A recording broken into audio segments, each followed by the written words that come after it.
You seem to get along really well with everyone here. Oh, that's right! Didn't you say that this used to be your home? Yes. After my parents departed, I came to live here with my friends in the conch gang. I didn't mean like that. They're still alive and well. They just don't live around here anymore. Come to think of it, I haven't told you my story yet. I guess you'll have noticed the wings on my head by now. They're proof that I'm not human. Yeah! Paimon noticed those. Are you comfortable telling us some more? Sure. Well, it's a story that starts a long, long time ago. When I was just a kid, my wings were barely noticeable. They looked just like two little cowlicks. No one suspected there was anything unusual about me at first. Not even Mom and Dad. They were too busy to notice. But I always had this strange feeling I couldn't explain. Like I knew that all these little ways I was different from my friends couldn't just be a coincidence. Then, when I was a little bit older, I read this story in a book of folktales. It was about changelings. Changelings? What are those? The story goes that some of the Snowland Fae will secretly switch their own child with a human baby, leaving their offspring to be raised by humans, while taking the human child for themselves. I know, right? The way the stories are written, it sounds like something parents make up to scare naughty kids. If you don't behave, the Fae will take you away and leave a better-behaved child in your place. It's the sort of thing that starts as a warning and evolves into folklore over time. So, obviously, I didn't take it seriously at first. But then as I grew older, I started exhibiting more and more Fae-like traits. I mean, just look at the crystals on my skin. No humans have those. It's a dead giveaway. So, you're really a changeling, huh? Did you tell your mom and dad? Bear with me, I'm getting to that. At first, I wanted to hide it from them, but eventually I plucked up the courage to tell them. I figured, even when we're scared and uncertain, it's important to face the truth head on. They were stunned, of course. It took them a while to accept it, but after the truth had sunk in, Dad sat me down and told me they'd decided to head north and look for their child that was taken.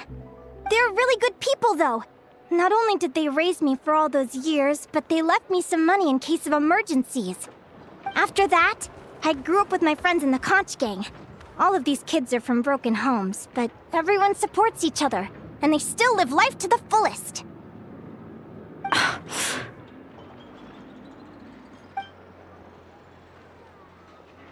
Food's ready! Talking about old times again? Yeah, it just sort of came up in conversation. Whoa, what's all this? You've cooked up a real feast, Yerva. Well, you did say you were treating a friend. Besides, only the best for our old boss. Old boss? Linnea was your boss? Hey, what kind of a reaction is that?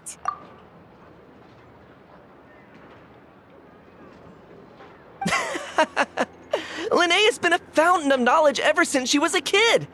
She always speaks with such authority. Everyone admired her so much that we picked her to be our boss. But the conch gang's only for children.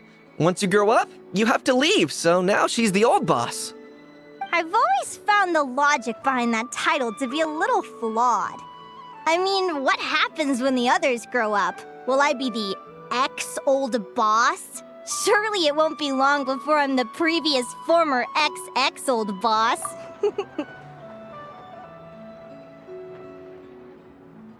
We'll all be long gone from the conch gang by that point. As far as we're concerned, there's only one person that we'll ever think of as our old boss, and that's you. Oh, that's really touching.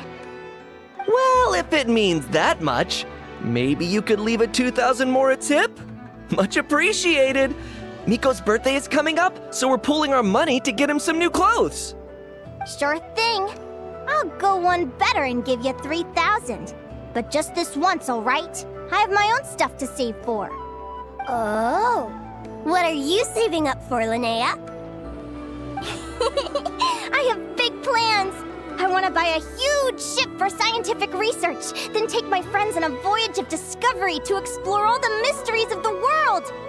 I want to sail to all the other nations, hear the heartbeat of the jungle, the whispers of the wind, the echoes of the mountains! And one day, when I'm too old for all that, I'll combine everything I've learned into a great illustrated atlas of nature. Of course, there are other questions I hope to get answers to along the way. Like, what exactly Lumi is and where my birth parents are. Well, when I was much younger, I used to hear these strange lullabies as I was drifting off to sleep. Go, child of the Fae. Make your way to the villages and towns and seek kinship with the humans. The world of the Fae is rife with a sorrow you do not understand.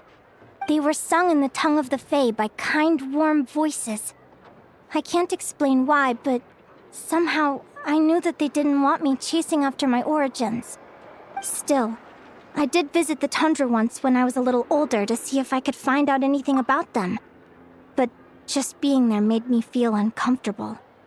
Every instinct was telling me to leave.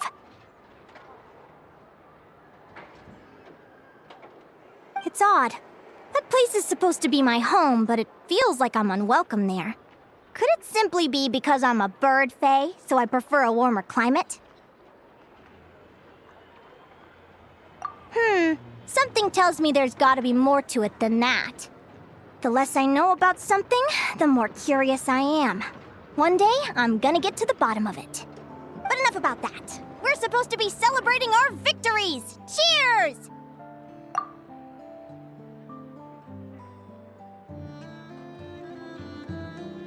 Cheers!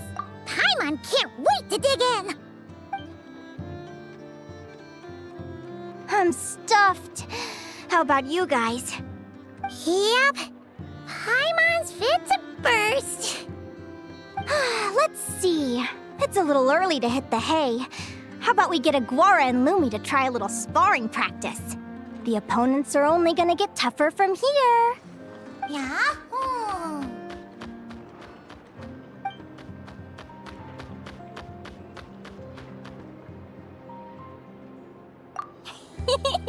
Then what are we waiting for? Let's go!